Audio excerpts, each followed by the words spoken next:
8월 4일 금요일 새벽 기도회를 시작하겠습니다.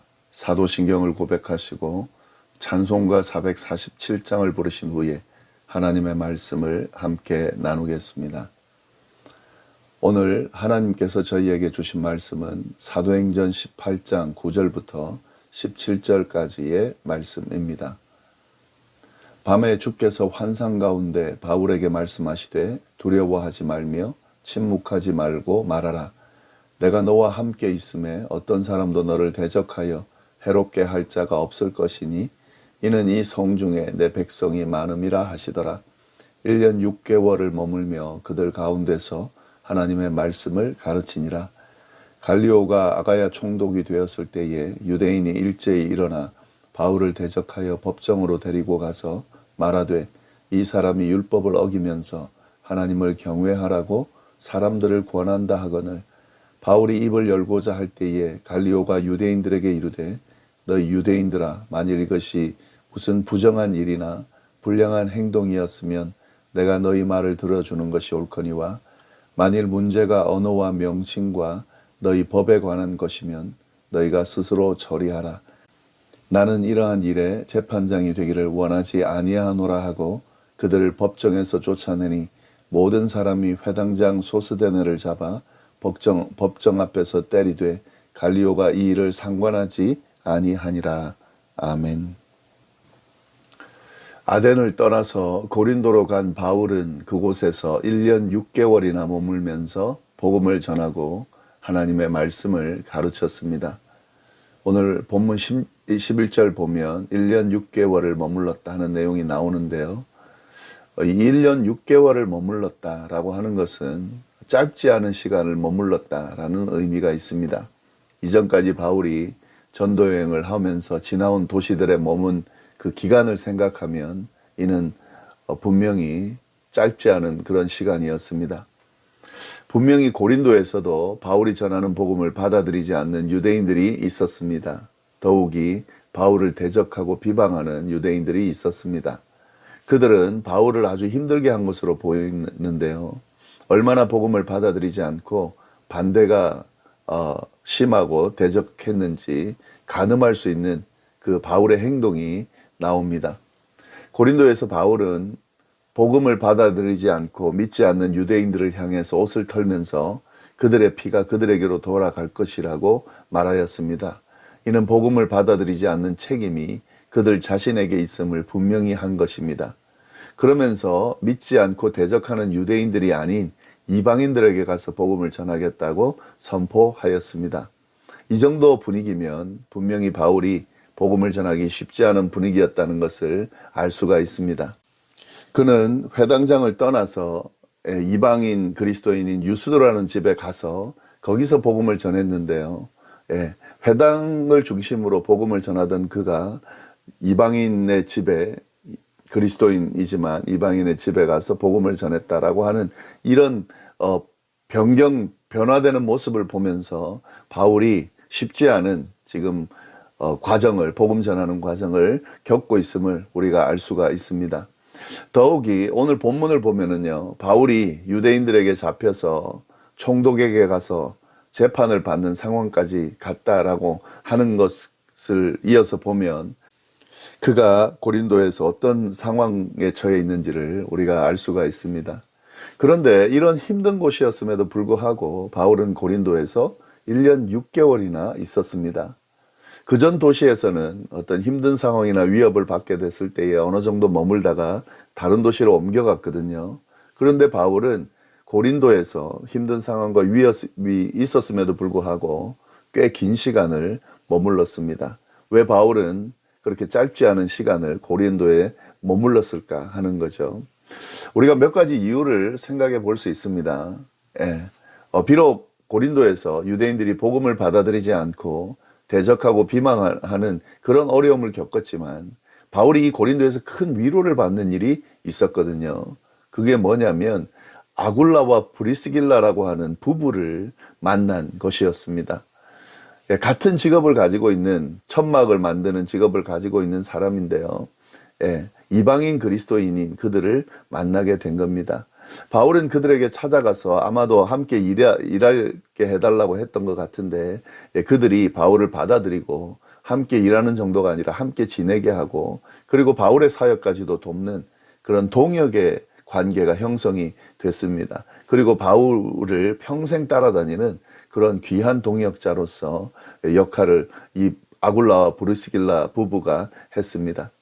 아마도 바울은 이들을 통해서 큰 위로를 받고 또 자비량하면서 복음을 전할 수 있을 뿐만 아니라 그들로 인해서, 그 동역하는 것으로 인해서 좀 더 이 고린도에서 복음을 전하는 것이 좀 편할 뿐만 아니고 어떤 큰 힘이 되었을 것으로 보입니다. 그래서 고린도에서 좀 더 머물지 않았을까 하는 생각이 들고요.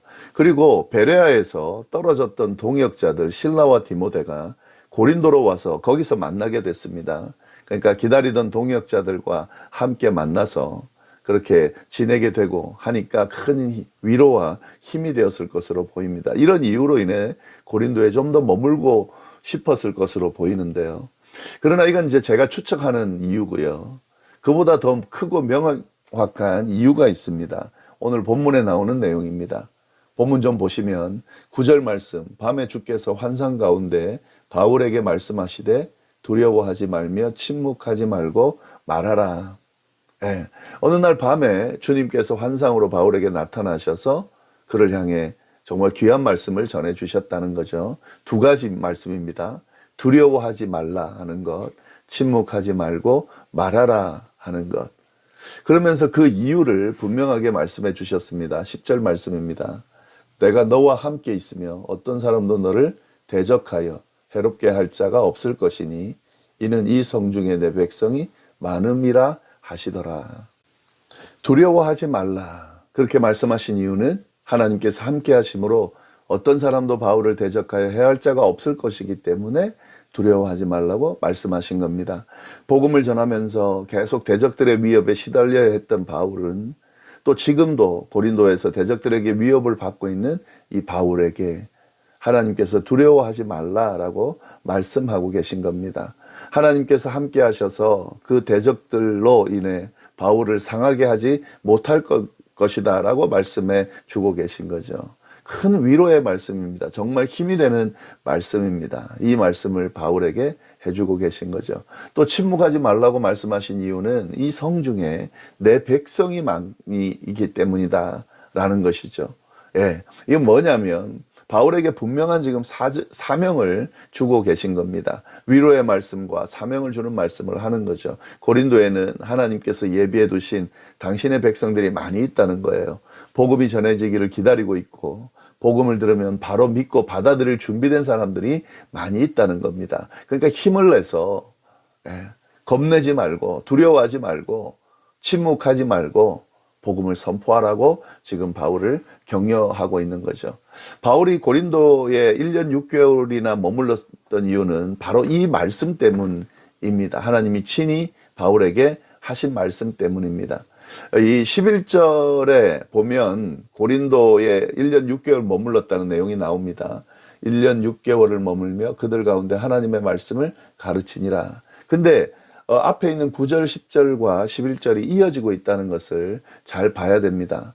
예, 하나님께서 하신 말씀 이후에 1년 6개월이나 머물면서 하나님의 말씀을 가르쳤다라고 하는 거죠. 하나님께서 주신 이 말씀, 위로의 말씀과 격려의 말씀과 힘이 되는 말씀, 그리고 하나님이 주신 사명을 충분히 감당하기 위해서 바울은 고린도에 1년 6개월이나 머물고 있었던 겁니다. 네. 이 부분 좀 보면서요. 이 뒤에 이어지는 내용을 보면은요. 하나님은 말씀하신 대로 정말 바울과 함께 하시면서 그를 지키시고 인도해 주셨습니다. 그리고 그가 복음을 전할 수 있도록 뒤에서 계속해서 힘을 허락해 주셨다는 거죠. 11절 이하에 보면 고린도에서 일어난 한 사건을 보여주는데 이걸 통해서 우리가 이 사실을 알 수가 있습니다. 12절, 13절 말씀 보시면 갈리오가 아가야 총독이 되었을 때에 유대인이 일제히 일어나 바울을 대적하여 법정으로 데리고 가서 말하되 이 사람이 율법을 어기면서 하나님을 경외하라 사람들을 권한다 하거늘 갈리오라고 되어 있는데, 이 갈리오라고 하는 그런 사람이 있었습니다. 근데 이 사람이 고린도 지역을 포함된 아가야의 총독이 된 것으로 보이는데요. 그런데 그때 바울을 핍박하는 유대인들이 바울을 대적하면서 아가야 총독이 주도하는 법정으로 바울을 데리고 갔습니다. 그러면서 고발을 하는 거죠. 바울이 율법을 어기면서 하나님을 경외하라고 사람들을 권면하는 그걸 제목으로 들면서 총독에게 고발하고 그를 재판해 달라고 지금 부탁을 하는 거죠. 아마도 이 바울을 대적하는 유대인들은 신임 총독이 와서, 그가 처음 와서 뭐가 뭔지 잘 모르는 상황이고, 또 새로 맡은 지역의 사람들에게 잘 보여야 되는 그런 상황이기 때문에 그런 걸 이용해서 자기들에게 유리한 재판을 하게 하려고, 이 아가야 총독인 갈리오에게 바울을 데리고 가서 고발을 한 것으로 보이는데요. 그런데 아가야 총독은 그들의 꾀에 말려들지를 않습니다. 다음과 같이 도리어 분명하게 이야기해 줍니다. 14절, 15절 말씀입니다.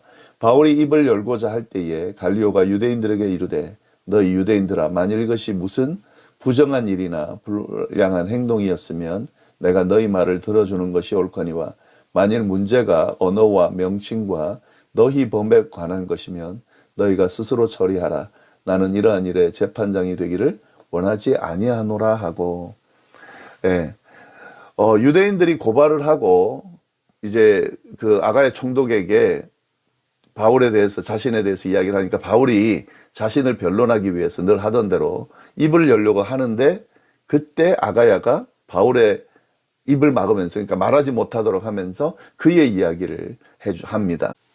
그가 말하는 내용이 뭐냐면, 혹시 유대인들이 주장하는 그 내용 중에 부정한 일이나 불량한 행동에 대한 것이면, 그래서 로마법을 어긴 것이라면 고발하는 유대인들의 의도대로 바울을 재판하겠다는 거죠. 그러나 이 내용이 유대인의 종교적인 부분에 해당되는 내용이라면 자신이 재판하지 않을 것이라고 분명하게 이야기하고 있습니다. 그 말은 뭐냐면, 이 바울을 고발하는 그들의 주장이 종교적인 내용이고, 그래서 자신과 상관이 없고 그 재판을 자신이 하지 않을 것이라고 분명히 이야기하는 겁니다.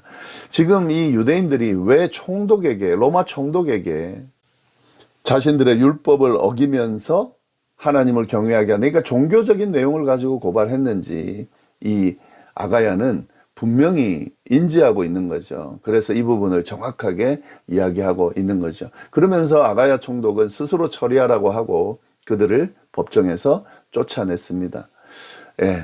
이 내용을 보면은요, 뭐 아가야가 이렇게 바르게 판단했다라고 볼 수 있지만, 이것은 하나님께서 약속하신 대로 이런 여러 가지 환란들을 하나님께서 막으셔서 바울을 지금 보호하고 있는 겁니다.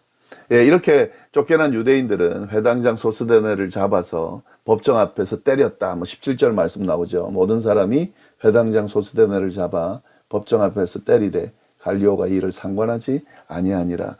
왜 그랬는지, 소스데네가 정확히 누군지 이유가 나오지는 않습니다. 아마도 자신들의 뜻대로 되지 않으니까 엄한 사람을 잡아서 화풀이한 것으로 보이는데, 그런데 이에 대해서 갈리오 총독은 아무런 상관을 하지 않았습니다. 오늘 말씀, 여기에서 우리가 좀 주목해야 될 것, 바울에게 두려워하지 말아라. 내가 너와 함께 있음에 어떤 사람도 해롭게 할 자가 없다라는 말씀과 침묵하지 말고 말하라. 이 성중에 내 백성이 많다. 이 음성은 사실은 바울에게 하는 말씀이지만 우리에게, 지금 오늘 우리에게, 모든 그리스도인들에게 하시는 말씀이라는 거죠.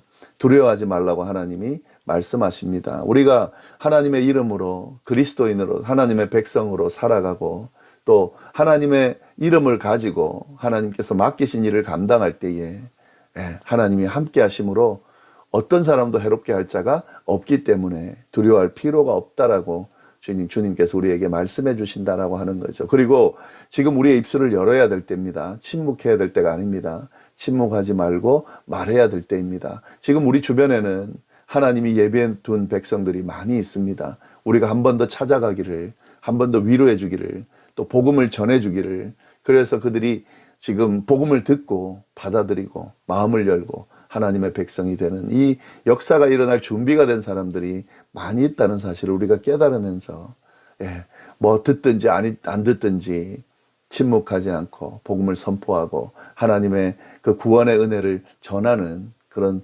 삶을 살아야 된다고 오늘 말씀을 통해 우리에게 하나님께서 말씀하십니다. 이 말씀 잘 받아들이면서 정말 주님이 하신 그 말씀 바울이 듣고 담대하게 그 말씀대로 행한 것처럼 우리도 그렇게 될 수 있기를 바랍니다. 기도하겠습니다.